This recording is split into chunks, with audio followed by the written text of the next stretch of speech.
They called me late on a rainy Thursday. The kind of rain that doesn't cleanse anything. It just makes the grime glisten. I had just put out a cigarette when the phone rang. A woman on the other end. Quiet voice. Tense. Shaken. She didn't tell me her name at first, only said she needed someone who would believe her. I've heard that more times than I can count. Sometimes it's a voice inside them they want validated. Other times, it's real. She lived in a place called Willowgrove, a rural township I hadn't thought about in years. Population probably just enough to fill a diner on Sunday. She said the estate was just outside the town, past a line of overgrown trees and forgotten roads. It's the painting, she finally whispered. Ever since it was moved, they've changed. The estate, Caldwin Manor, stood like a memory you wish you could bury. Tall, silent, with an architecture that suggested importance long lost to time. Stone, black wood, and iron. And one light on, upstairs, flickering like a warning. She greeted me at the door. Young, pale, wrapped in a shawl like it could protect her from more than cold. Her name was Evelyn. Evelyn Caldwin. Her family once owned most of the valley, but now, she said, they were all gone. Only the house remained, and one painting.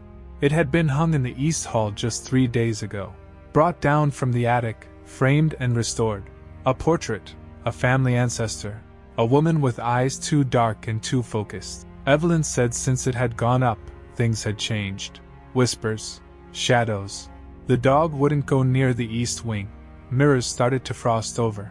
And 2 nights ago, the gardener was found outside the house. Silent, shaking, his nails torn and bloodied, refusing to say a word. I followed her down the hall. It smelled like old paper and oil. The east wing was colder. Too cold. Like the temperature dipped as we crossed an invisible line. There it was, the hollow portrait. A woman in a deep green gown, sitting on a wooden chair in a room without corners. Her eyes, they didn't follow you. That would have been comforting. They stared through you. I studied it closely.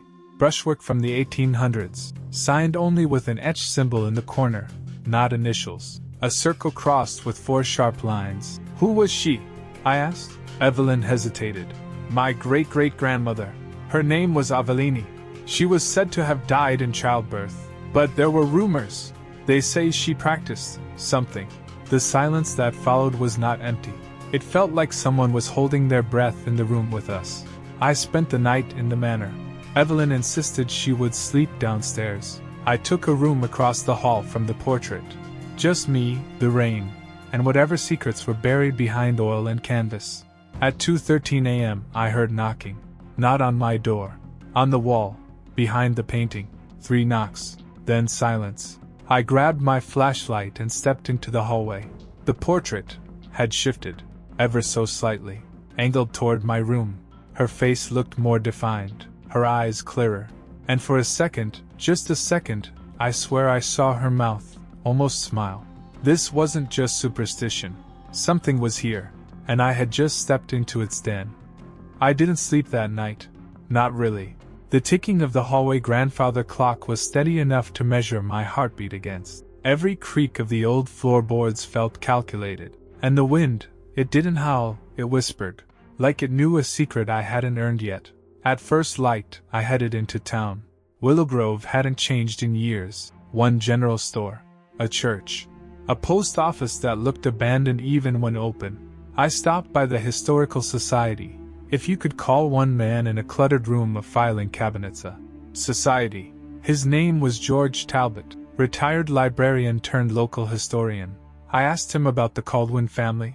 He didn't flinch, but his fingers stopped tapping the desk. Strange blood, that one, he said, eyes narrowing. You mean Evelyn? No, he muttered. Avellini. He pulled a folder from a bottom drawer. Dust fell like ash from the edges. Inside, old photographs, newspaper clippings, and one fragile sketch of the woman in the painting. Her features were unmistakable. Sharp jaw, hollow cheeks, the same void deep eyes. Story goes, she wasn't right in the head, George said. Seances. Symbols. Said she was talking to someone. Or something. Then he showed me the part that mattered. A death certificate for Avellini Caldwin dated November 1, 1887. Cause of death. Unknown. Body never recovered. I asked about the attic, why the painting was up there for so long. George only shrugged. Maybe the house wanted it that way. Back at the manor, Evelyn was in the sitting room, surrounded by old journals and dusty books. I couldn't sleep, she said. I kept hearing scratching. Behind the walls, she had found Avellini's diary. The last entries weren't written, they were drawn. Circles, lines, spirals, eyes. So many eyes. I flipped through it, pausing at a phrase repeated again and again. Open the frame. Let her look through. I knew what had to be done. We returned to the east wing. I stood before the portrait and felt it again. That static tension, like the air was thick with breath not my own. Using gloves, I removed the painting from the wall. Behind it was no nail, no hook, just blackened stone, cold and slightly wet to the touch. But more than that, etched into the wall, beneath where the frame had rested, was the same sigil from the painting's corner. Deeply carved, ritualistic. Evelyn gasped. There was something else, behind the stone. A hollow echo. I tapped on it. Hollow. We found tools in the cellar. By dusk, we had pried loose the first brick. The smell hit us first, not decay, but old air, stagnant and cold. Inside, a narrow recess, just large enough for bones, wrapped in tattered green fabric. A necklace still clung to the remains. I'd seen it in the portrait. There was no doubt. Avellini Caldwin had never left the house. She'd been behind her own portrait. That night, I insisted Evelyn sleep far from the east wing. I took watch. The painting was gone now, locked in the cellar. But the house was not still. At 3:06 a.m., I heard it again. Knocking. But this time, it came from the window. I opened the curtain. Nothing. Then behind me, the sound of fabric sliding on wood.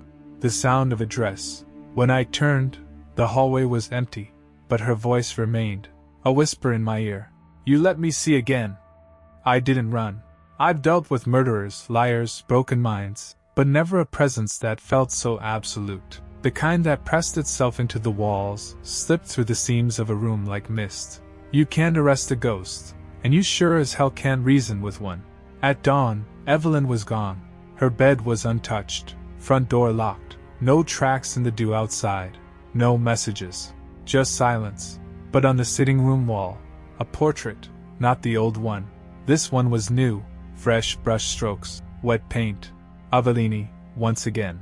But not in the forest. This time, she was seated, inside the house, looking to her left. And in the background, just barely visible, Evelyn, standing behind her, eyes wide, mouth open. Caught in the act of realization, or terror. I knew I was running out of time. I brought the diary back out. The sigils. The entries. Avellini hadn't gone mad. Or if she had, she brought something back with her.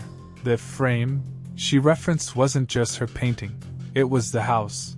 A structure built like a ritual. Symmetrical wings, four corner towers, stone foundations laced with runes. I hadn't noticed them until now. That night, I returned to the east wing, not to confront, but to listen. I brought a tape recorder. The static came first, then a hum, a whisper, then my name, over and over. Pierce, Pierce, you see it too, don't you? I spoke aloud. Where's Evelyn? No answer. But in the hallway mirror I saw her, Evelyn, pale, standing just behind me. I turned, nothing. But on the tape, a single word, below. The cellar had always been unnerving, but now it felt different. Not like a basement, like a throat. I descended. The painting we'd hidden was there, but not as we left it. It was clean now, restored, the sigil glowing faintly. Behind it, the recess where we'd found the bones was sealed again, bricked up fresh, even though no one had entered. Avellini's necklace was gone. I called out, Evelyn! Only the sound of water dripping. But then I saw it. A trail of green thread, torn like from a dress, leading to a narrow crack in the wall, barely wide enough for a person to squeeze through. I followed it. The passage was impossibly tight, stone walls pressing on either side. The air grew colder with each step. Eventually, I entered a chamber, round, circular, like a well turned sideways. And in the center, Evelyn. She sat, eyes glazed, muttering softly. In her lap, the necklace. She didn't look at me when I approached. only whispered again and again. She wanted to be seen. I tried to shake her out of it. No response. Then I looked up. The ceiling of the chamber was not made of stone. It was painted. Another portrait. Avellini, arms outstretched, painted in a circle that surrounded the chamber like a halo.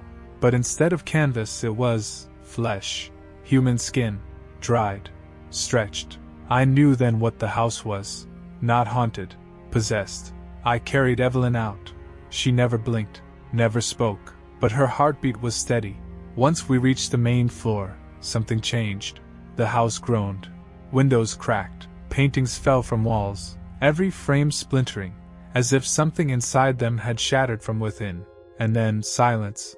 Outside, the first birds began to sing. Evelyn is recovering. Slowly. She doesn't remember much. But sometimes, I catch her staring at empty frames, smiling faintly. As for the house, the new owners had it demolished. Or tried to.